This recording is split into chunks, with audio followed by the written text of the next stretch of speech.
Hi there. Today we're going to be having a look at the problem-solving question number 3, from the 2018 Free State Preliminary paper. If you have a look at the web page, which you'll find here, we've got the question paper in a PDF and in Word, and also this file FS 2018-9 question 3, which has the data files. Please extract those in a suitable folder, as I have done over here, and then open the project file question 3P, which will bring you to this. What you're given is a combo box with several names, we'll look at the question paper in a moment, and a button which will generate a new staff schedule. If we have a look at the question paper, which I'm bringing up on the sidebar on the right, then this is what we're given. The blank program, as it starts, generates the display that you see on the sidebar, including the library schedule. If I run this program, there we go, we get this display. And if you have a look at the code, here we go, you have a look at the code, you'll see there is this display routine that is already written, and that populates the rich edit that you provided with that library schedule as it stands. If you have a look at the question paper on the sidebar on the right, you'll see they give you an array of staff who work at this library, and also an array of placements which represent the days that each person is going to be working at the library, and the X's represent when the library will be closed early. Okay, let's have a look at the first question. We're going to select a member in the combo box, and then we must display the work schedule for that particular member as day, day number, and then library and library number. When we're dealing with two-dimensional arrays, which we're dealing with here, move over to where we can see the source, you can think of these as an array of arrays. I've got an array 1 to 3. Each one of these represents a library. So I have an array, there's the first one, that represents the days on day 1 for library 1. I've got another array that represents the names for library 2, and a third array which represents the names for library 3. So the logic that you're going to use when searching through this is exactly the same logic that you would use when finding a value in a single array. You're just going to have to do that 3 times in this instance. And while we're at it, if you look at the values that are given, you'll see that Nkosi appears twice in this library, which means that when I'm searching, I can't stop searching after the first instance. I have to keep going for the full value. In a bad week, the same person may be on for every day that particular week. All right, let's see what we can do. Seeing as I'm going to have to go through this entire list of days, all 6 of them, I'm going to use a for loop. If everyone was only on once, then I could use a while loop and regular search routines such as you're used to. I'm going to have to go through the whole of that list, 1 to 6. So, begin. And we're going to choose a value from the combo box. So if that combo box, if we have a look at the, there we go, you'll see it is named CMB staff.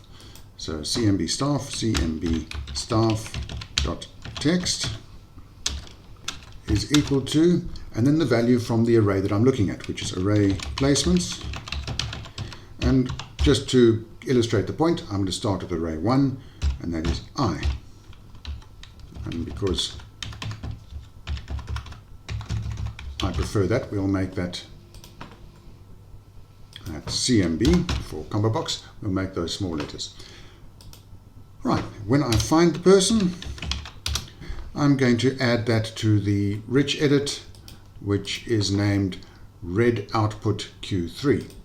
So red output Q3 dot lines dot add, and that will be day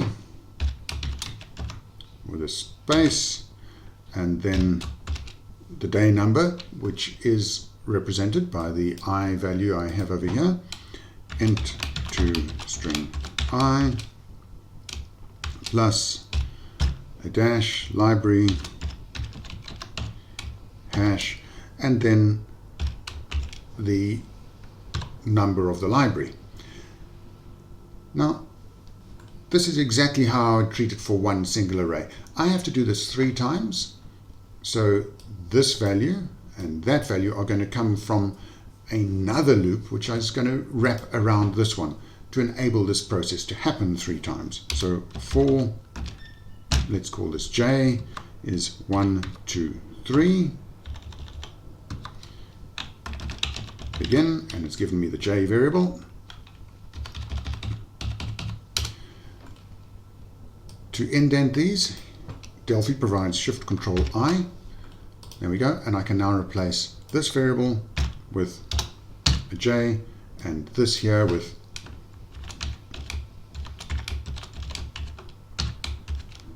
into string j. And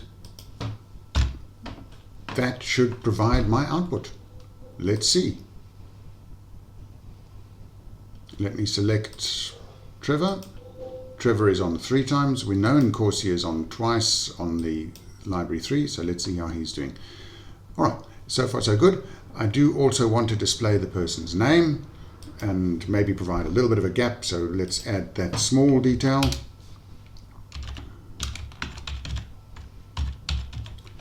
Q3.lines.add, and we're going to add CMB staff, and that is .text. There we go. And if I want to add a blank line, put the semicolon in there. If I want to add a blank line, I can do that in several ways. I can add with an empty string, or I can say s line break plus that to add a line break, or you can use the code #13 #10. There's several ways, but that should give me a small little gap. And Corsi, there we go, and the person with his days. All right, let's go on to question number 2. So create new staff schedule. If we have a look at this question, you will see they've given us several examples. Let me scroll down a bit further.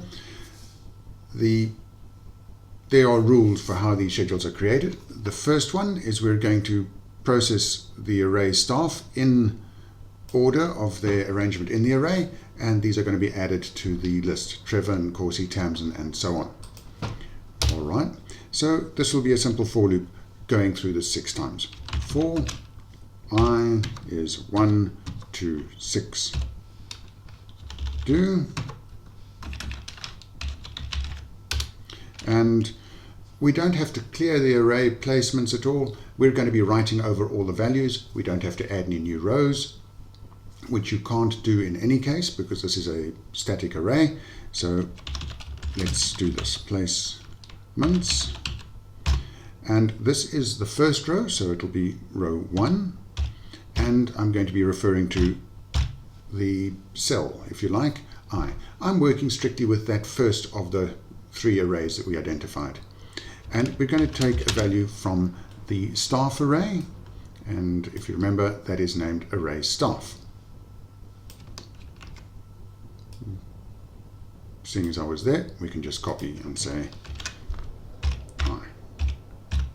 All right, that will give me my first one. Now my second one. And to place them in reverse order, I'm going to be doing exactly the same thing.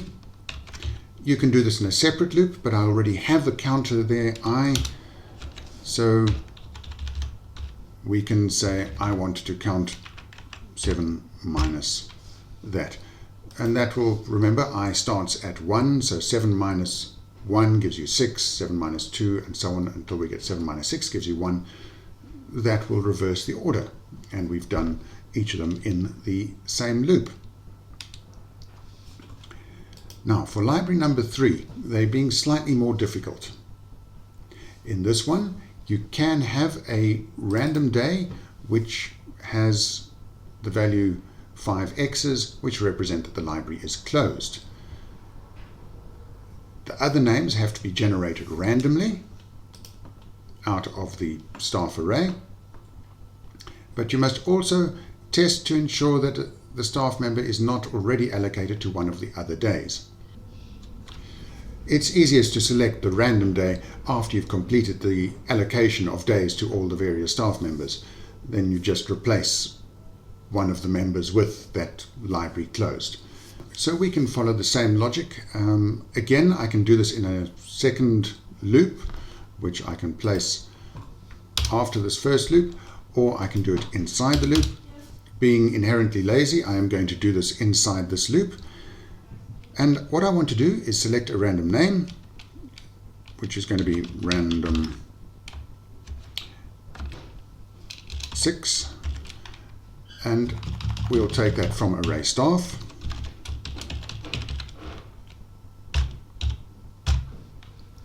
And I'm going to place that in array placements.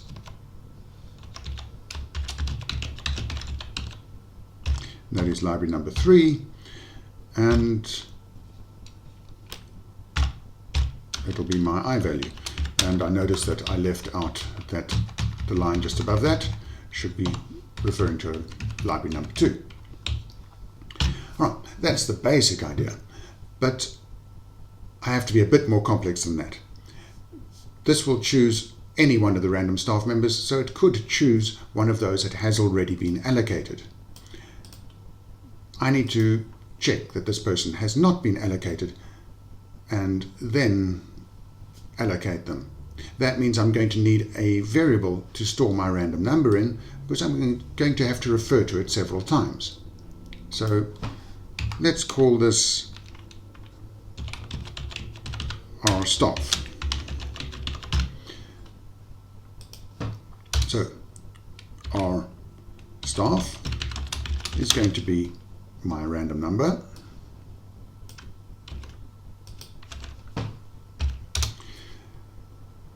I can also not do this once, because there's always a possibility that the same random value will be generated twice in a row. I'm going to have to keep on generating random numbers until I find one that matches. The perfect loop for this, because I'm going to have to do it multiple times, is a repeat loop. Remember, a repeat loop is a post-test loop, so it is going to do this instruction until it matches the condition. And my condition is going to be whether that staff member that is chosen is not in library 1 or library 2. Right. Until array placements 1i is different to our staff, and array placements and array placements 2i is different to our staff. So it's going to keep on generating random numbers until I found that one unique person, and we can then add it to library 3.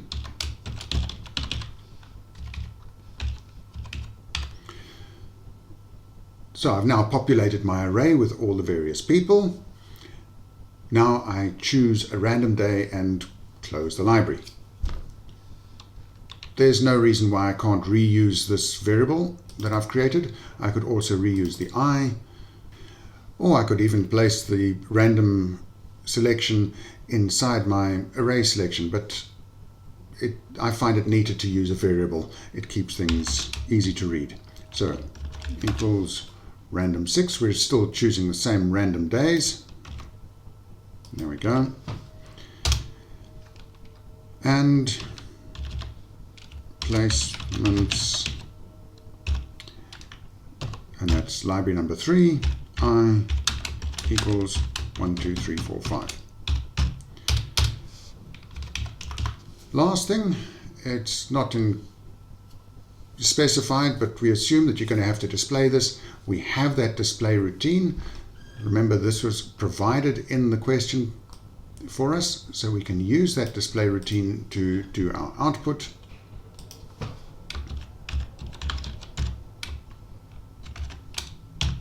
And there we go. Let's save this and see if it works.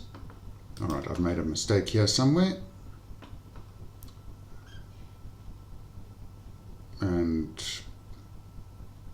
what I forgot is that our staff should refer to the staff array. So array staff.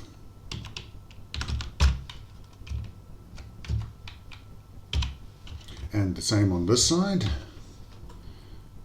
This line is getting a bit long, so let's move it down.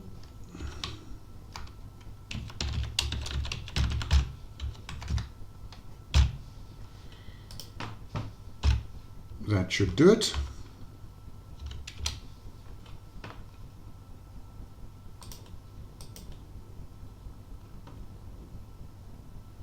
Generate a new schedule. And that error will be because I forgot to add 1 over here, and I will have to do the same over there. Remember that random numbers generates 1 of 6 random numbers starting at 0 and in this case ending at 5. That just says how many random numbers, and my array starts at 1 and ends at 6, so don't forget to add 1. Otherwise what happens may be what happened to me here. The random number that was generated was 0 and there is no element in that cell. So there we go. And Saturday is closed. Saturday is closed again. And now it's Wednesday. And Annette is a lucky girl. She's only on twice. There we are.